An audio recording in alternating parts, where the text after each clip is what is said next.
right! Salut tout le monde et rebonjour au show du pro. Yes, nouvelle chronique cette semaine. Ouais! Alors, je suis excessivement content d'être avec vous. On va commencer par les formalités usuelles pour rejoindre Coach Grondin en tout premier lieu. Très important, le téléphone dans le 418-956-6624, 956-6624. Premièrement, vous êtes de l'extérieur de la région immédiate de Québec, la capitale, vous faites le 1. Vous êtes en transatlantique, vous faites le 00 avant, tout simplement. OK, ou me rejoindre tout simplement par le site internet au www.marc-antoine-grondin.com. Allez voir sur le site, on rajoute toujours de nouveaux matériels, des choses qui sont très intéressantes, des protocoles de nettoyage, de retour, etc., des protocoles de suppléments alimentaires, des types de plans d'entraînement, d'alimentation. Il y a beaucoup de choses qui vont se greffer tranquillement pas vite pendant l'année. On va mettre du nouveau tranquillement pas vite. On travaille là-dessus pendant l'été.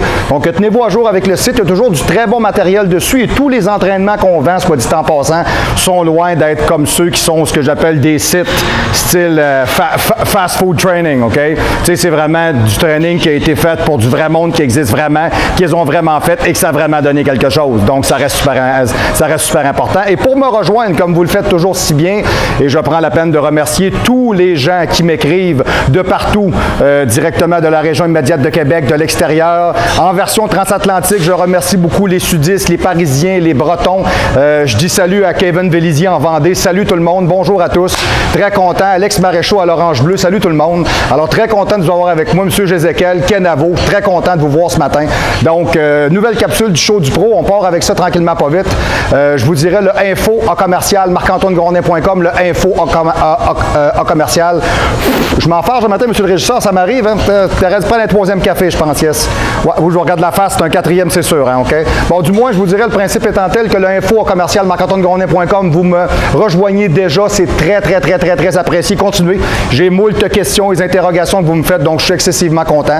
Et calculez toujours tous les gens qui vont travailler avec moi par le biais de l'Internet, OK?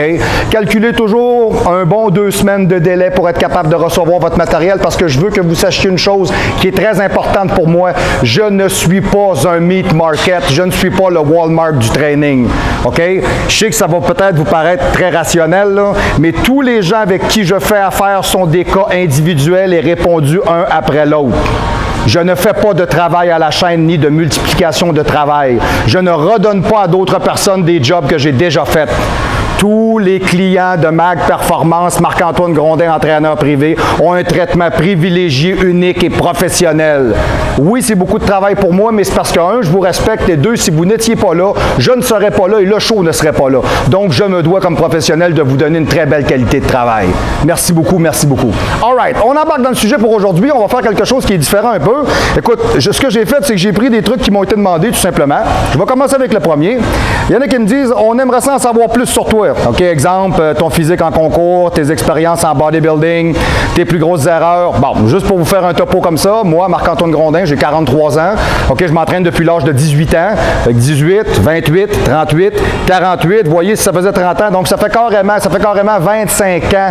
Donc, j'ai commencé ma 26e année cette année, le 18 de mars, le 23 mars cette année. Donc, oui, effectivement, ça fait 25 ans et plus. Ça fait un quart de siècle que je boule des plates. Oui, effectivement. Bon, au départ, quand j'ai commencé, c'était pour me débarrasser d'un complexe. D'abord et avant tout, moi, je ne suis pas gêné de le dire, là, excusez peut-être l'expression, mais j'étais le petit gros de ma gang. OK, le gars avec le tire, tu sais, qui se fait toujours écœurer. Hey, salut, Big! Bon, à un moment donné, à force de te faire pogner à pogner, à un moment donné, tu as le goût de pogner à pleine poignée, OK? Bon, fait que j'ai pensé à faire d'autres choses. Je me suis dit, écoute, moi, me prendre en main. Puis moi, j'avais joué au football, j'avais bien aimé ça, puis j'avais de mes amis, eux autres, qui commençaient à jouer au football et qui commençaient des programmes d'activité, ce que nous autres, on n'avait pas, parce que moi, j'avais joué au secondaire. Donc, je vous dirais, les équipements sportifs à ce moment-là et la priorité sur l'entraînement physique était très aléatoire. Ce qui est important, c'est de faire la job, puis d'aller tout simplement le soir aux pratiques, puis de faire la compréhension du jeu. Donc, eux autres se sont introduits à des séances de poids et haltères, mise en forme, renforcement, explosion, et j'ai commencé à faire ça avec eux autres. Et je suis très vite tombé en amour avec ça parce que je trouvais ça intéressant d'être capable de m'évaluer moi-même. Alors que j'ai fait beaucoup de sports collectifs. Je vous dirais, j'en ai fait beaucoup. J'ai fait du football. J'ai bien aimé le football. J'ai trouvé ça très bien. J'ai fait du judo. J'ai fait une forme de ski acrobatique, on peut le dire comme ça, parce que je vous dirais que quand le propriétaire d'un centre de ski te rembourse en plein milieu du mois de février ta case à bottes, ta case à ski, ton billet de saison, mais dit s'il vous plaît, OK? Tu sais, quand il dit votant, je suis plus capable, vous êtes trop capoté. OK? Sérieux, là, puis je n'étais pas tout seul. Là, même le fils de la directrice de l'école de ski. OK? On était capoté. Bon. On faisait pas des affaires normales. Moi, être bien franc avec vous, on était loin d'être normal. Par contre, d'un autre côté, je pense qu'on avait développé un style de ski qui s'apparente aujourd'hui. C'est parce que nous autres, on était comme pas dans le bon timing. Tu sais, si on avait eu aujourd'hui l'âge des jeunes, aujourd'hui de 14-15 ans, là, qui font du half-pipe, puis qui font... Je suis persuadé qu'on aurait été les dieux de la piste. Excusez, c'est pas pour me prendre pour quelqu'un, là. Mais on n'avait pas froid aux yeux, on était téméraires, puis on aimait faire ça. OK? Donc, j'ai fait plusieurs disciplines comme ça, comme le judo. J'ai fait du judo, j'adorais ça, j'ai trouvé ça très bon. Le sport collectif, je me suis rendu compte que c'était pas pour moi parce que je n'étais pas capable de m'évaluer. Exemple, on avait joué un match, je me rappelle, contre le Séminaire de Québec, puis on avait vraiment perdu. Là, on avait vraiment perdu, OK? Genre 42-7, là, tu t'es fait sortir à côté, OK? Bon, puis là, dans l'autobus, on revient, puis là, ben là, tous les joueurs sont là. Puis ça fait des blagues, là, puis ça... Et j'ai été le seul à me lever, les yeux dans l'eau en disant, je ne sais pas si vous avez manqué l'émission qu'on a regardée aujourd'hui, mais sur le plan de match, aujourd'hui, on s'est fait torcher le cul. Je ne sais pas si vous étiez au courant, là, mais on pratique pendant des semaines pour se faire rire ici, pour passer pour une gang de clowns, puis vous êtes contents. Ben moi, j'aime pas jouer avec vous autres. Moi, je trouve pas ça drôle. Pour le reste de la ride en autobus, il n'y a plus personne qui a parlé. J'ai comme jeté un fret sur tout le monde, mais j'ai peut-être dit ce que tout le monde pensait, en le cachant par peut-être un sourire plutôt timide ou l'expression peut-être d'un prolongement de soi-même à caractère, je vous dirais peut-être plutôt très timide ou introspectif. Le voir plus comme ça. Donc, je me suis tourné vers des sports, je suis revenu vers les sports individuels pour être capable de voir un peu plus comment est-ce que je m'évalue dans tout ça. Pour moi, je suis une personne qui est très rationnelle. Pour moi, c'est important d'être savoir, OK, comment est-ce que ça a fonctionné, où est-ce que ça a bien fonctionné, qu'est-ce qu'on aurait dû faire, qu'est-ce qu'on n'aurait pas dû, qu'est-ce qu'on a ajouté, qu'est-ce qu'on a mis de trop, etc., etc. Je suis très cartésien, OK?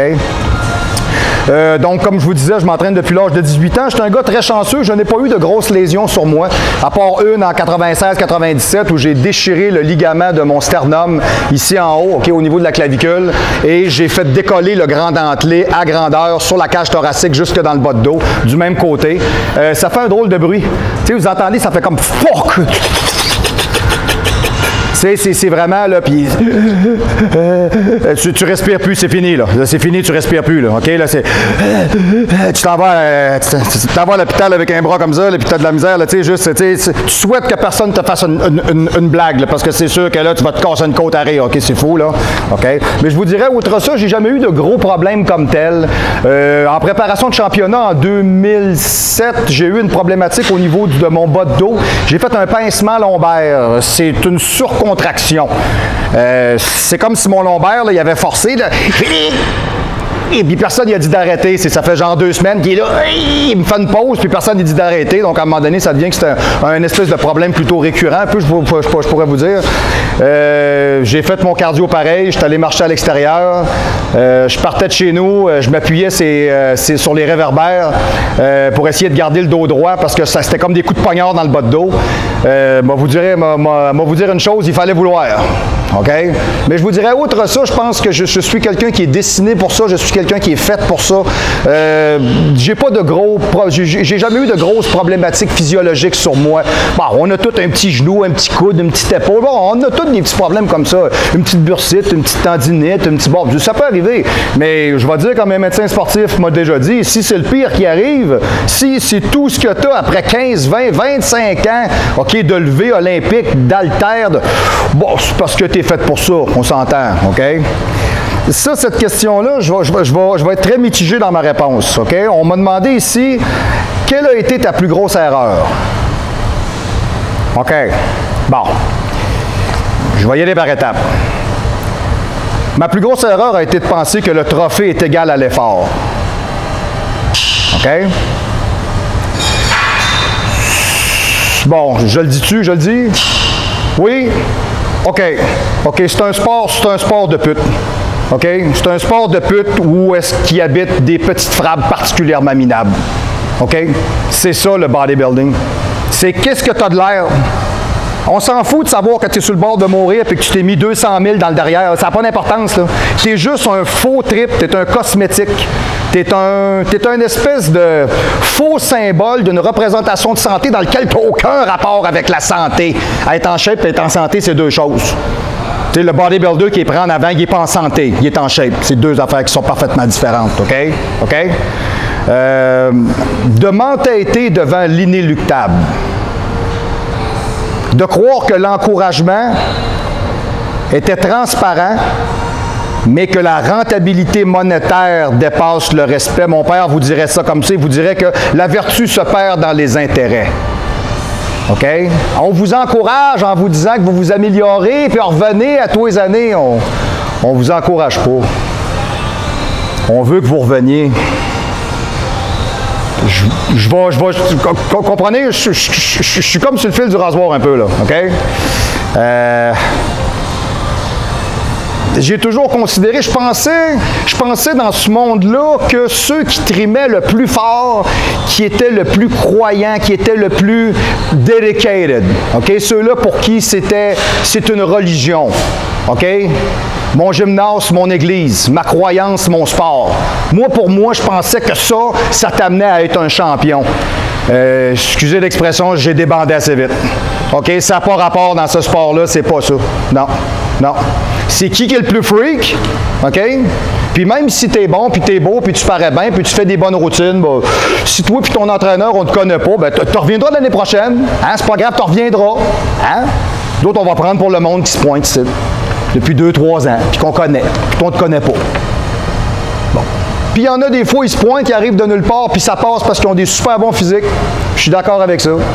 Mais ça reste un sport de jugement, comme le patinage artistique ou les défilés de mannequins ou des concours de chiens savants.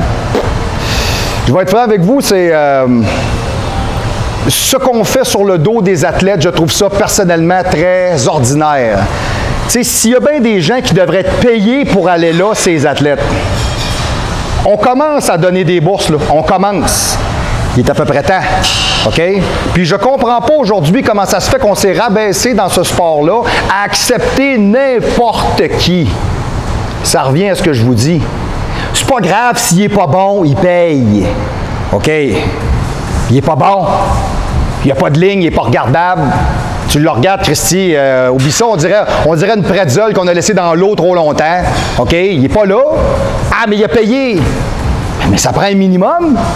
Ça prend des références. Il faut que tu sois entraîné par des gens qui connaissent ça, qui évaluent que ton physique est concurrentiel, que tu as une bonne ligne, une bonne symétrie.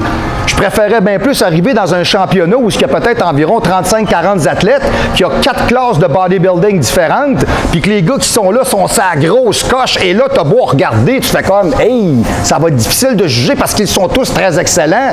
On a passé ça complètement, là. Fait que je vous dirais, je pense que ma plus grosse erreur, ça a été ça. Ça a été l'illusion de penser que mes efforts seraient récompensés. Mais il y a une chose que j'ai compris, c'est que la plus grande récompense que vous n'avez pas, c'est celle que vous obtenez. OK? C'est la fierté que vous avez de pratiquer ça et de vous dépasser à tous les jours et de vous accomplir et de devenir quelqu'un. Parce que vous n'êtes pas quelqu'un, vous devenez. Il y a une nuance. OK? Right? C'est ça, monsieur le régisseur. Vous devenez de plus en plus gras. Mais c'est pas grave, je vous aime pareil. Hein? Mais là, regarde, vous me parlez que le sandwich Tim Hortons dans la bouche, excuse-moi, là, bon, tu sais, ben, c'est pas grave, je vous aime pareil, là. Oui? Ben oui, vous faites un super job. Une chance, vous êtes là d'ailleurs avec mon caméraman, c'est sûr, sinon j'y arriverai pas. Bon, voilà. Non, je vous remercie, j'ai déjeuné, j'en veux pas. Non, c'est beau, merci, c'est beau. Monsieur le régisseur ici, là, qui a comme des bourrées de chaleur pour qu'on mange avec lui, là. Non, je vais vous le laisser, votre sandwich au, je sais pas ce qu'il y a dedans, là, dans un genre de poulet pressé, là. Tu sais, le genre de viande que tu sais pas ce qu'il y a dedans, là, c'est du et-ou, là. Tu sais, et-ou du bœuf, et-ou du veau, et-ou, tu sais, du et-ou, là, ou du roadkill. Hein? Du roadkill, ça passe tout le temps. OK? Pour ceux qui ne comprennent pas l'expression du roadkill, c'est ce que vous retrouvez sur le bord du chemin, là, qui est rendu mince comme ça. OK? C'est bon? C'est bon. OK. Deuxième sujet. OK? Les exercices qui, selon moi, aident le plus possible à construire de la masse. Je l'ai mis par groupe musculaire. Pectoral. OK? Le bench press, classique. Incline bench press. Incline dumbbell press. Low incline power fly. Fly machine. Fly machine pour sa concentration. Pull over dumbbell, exercice d'ouverture de cage. Pour le dos, le lat pull down close grip avec le triangle, beaucoup plus en épaisseur et en force. Le T-bar row standing. un classique. OK? Ça, même dans les années 60-70, ça se pratiquait. Ça, c'est OK? Le bent over barbell row 70 degrés, style Dorian Yates. OK? En pronation. Le lat pull down supination. Le one arm row, dumbbell. Puis là, qu'il n'y a pas personne qui vienne me dire, ouais, c'est-tu skidoo, tondeuse? C'est one arm row, dumbbell. C'est-tu correct, ça? OK? Le gars Stan. OK? C'est, hey, moi, puis vous riez, là, mais j'ai vu ça sur un plan d'entraînement sérieux, là, dans un gymnase de Québec, je dirais pas le nom, là, OK? Sur le plan d'entraînement, c'est marqué tondeuse. Tondeuse 3 x 8. Tondeuse. Hein? Je fais ses raides. Moi, je ne marquerais pas ça sur un training. Voyons, non. J'arrête-tu pas que le gars de chez Fertisol arrive? Hey, tu toi qui as demandé une tondeuse? Non! On parle de training. Tu te pousses, hein? OK, c'est bon. Quand même, OK? Non, mais tu sais, c'est des affaires que ça se peut pas, là, voyons. OK. C'est comme si on disait, mettons, des pull-ups ou des chin-ups, mettons, tu te tires. C'est marqué tu te tires. Tu ferais comme, voyons, c'est une farce. C'est quoi ça, tu te tires? C'est quoi ça? Tu sais, les gars, bon, il y a toujours 50% du monde par profession qui n'a pas d'affaires là. Hein? On va partir avec ça. Là. Déjà là, ça répond à beaucoup de questions. OK? Suite à ça, on a évidemment le stiff leg deadlift. OK? And barbell row, que moi, j'adore travailler d'ailleurs. C'est un stiff leg qu'on fait vraiment pour aller tirer le biceps fémoral, mais dans la remontée en position 3/4 inclinée 70 degrés.